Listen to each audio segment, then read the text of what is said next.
home of Michigan Governor David Jerome, Saginaw, Michigan. You know, sometimes I'm really ashamed of myself because history has always been a passion of mine ever since I've been a little child.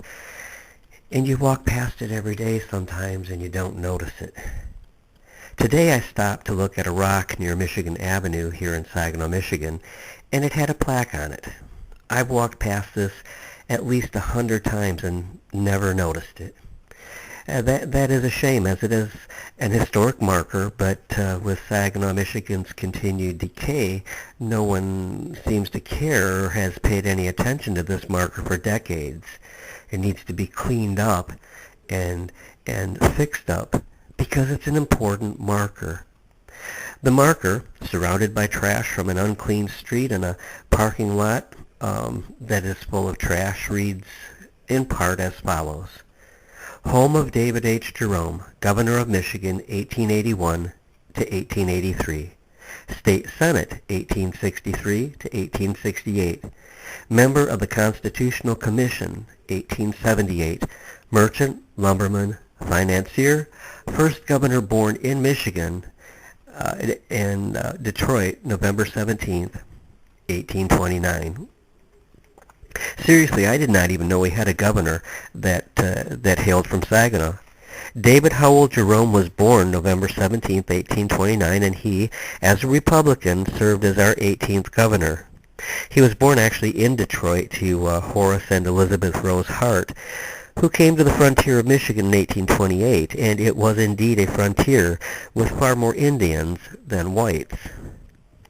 In 1855, Jerome and his brother moved to Saginaw, where he served as an alderman, and on June 15, 1859, he married Lucy Peck. He was very active in raising a Civil War regiment in 1862, serving as the colonel of the 23rd Michigan Infantry.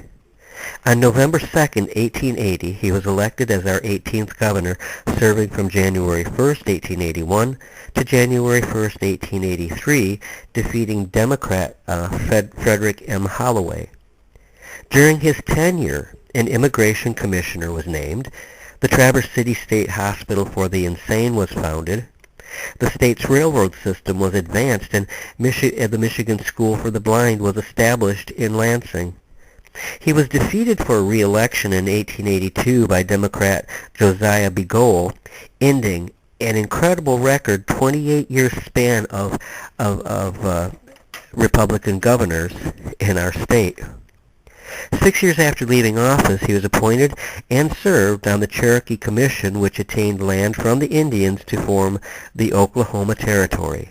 He was an Episcopalian, and he died in Saginaw on April 23, 1896, and is interred at Oak Hill Cemetery in Pontiac. Here is a man who served his country in a lot of capacities in our state senate, as our governor, in the Civil War. And here is this marker. It has a beautiful patina. It's on a nice rock, and it's ornate, but you don't see it.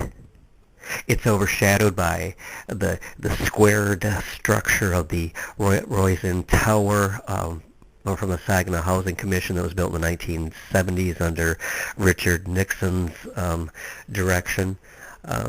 Behind it is actually a house of the era, which is now divided into apartments and is in, how can I say it nicely, really shitty shape.